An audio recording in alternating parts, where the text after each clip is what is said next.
વાવ સીટના by ઇલેક્શનમાં પણ ત્યાંના મતદાર ભાઈ બહેનોએ સંપૂર્ણ વિશ્વાસ વ્યક્ત કર્યો છે.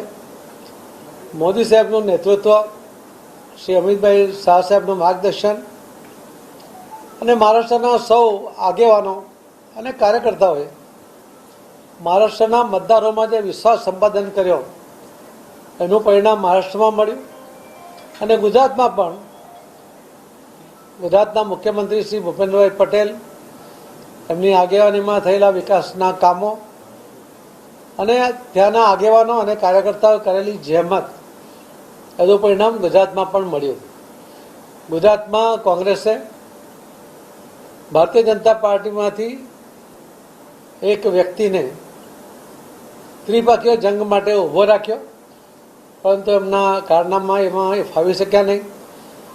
માવજી પટેલ જેમણે ઊભો રાખ્યો હતો એમણે પાવરની વાત કરતા હતા. ભારતીય જનતા પાર્ટીના કાર્યકર્તાઓના પાવરનો સ્વાદ એ માવજીભાઈને ધૂળ ચાટતા કરી દીધા.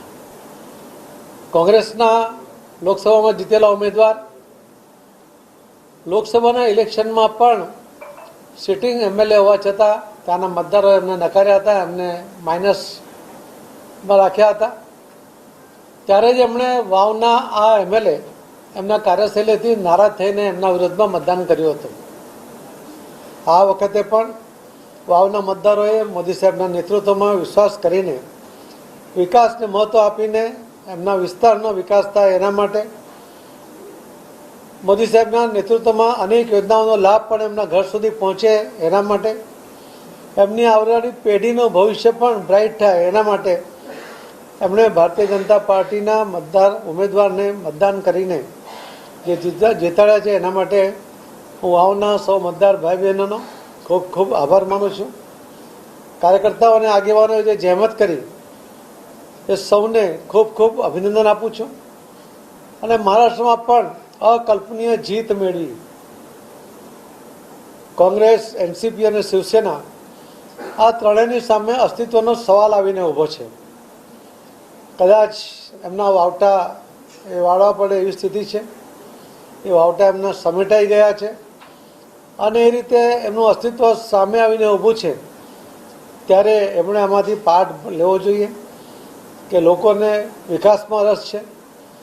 લોકોને આક્ષેપો કરીને પોતાનું ધ્યાન પોતાના તરફ ખેંચવાનો જે પ્રયત્ન થાય છે, દેશના હિતને પણ નુકસાન પહોંચાડાય એ પ્રકારના નિવેદનો થાય છે, એ દેશના મતદાર ભાઈ બહેનો ક્યારે એને બરદાસ્ત કરતા નથી, એને સહન કરતા નથી.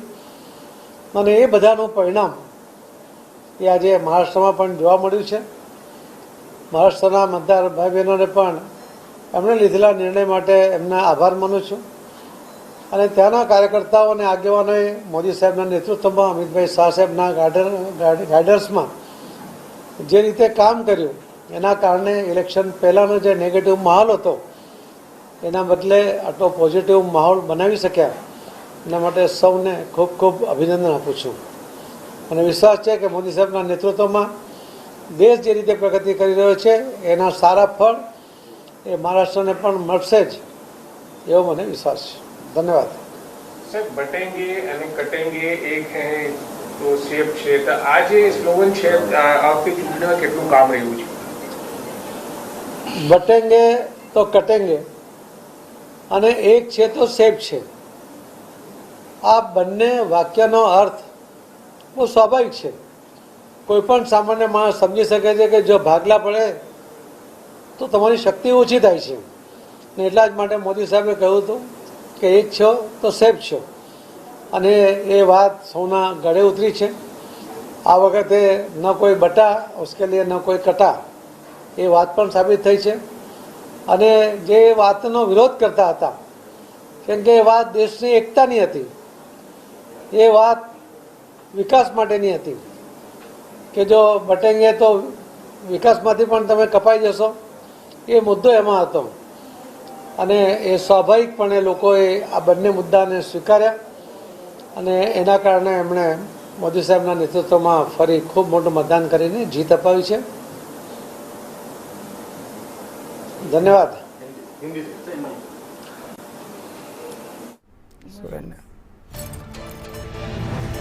સીઆર પાટીલે ખુશી વ્યક્ત કરી છે જીત પર. એક તો વાવ બેઠક જીતી અને બીજી તરફ મહારાષ્ટ્રમાં જીત જે થઈ છે કાર્યકરોની જીત છે તેવું તેમણે કહ્યું. આ ઉપરાંત માવજી પટેલને જવાબ પણ તેમણે આપ્યો.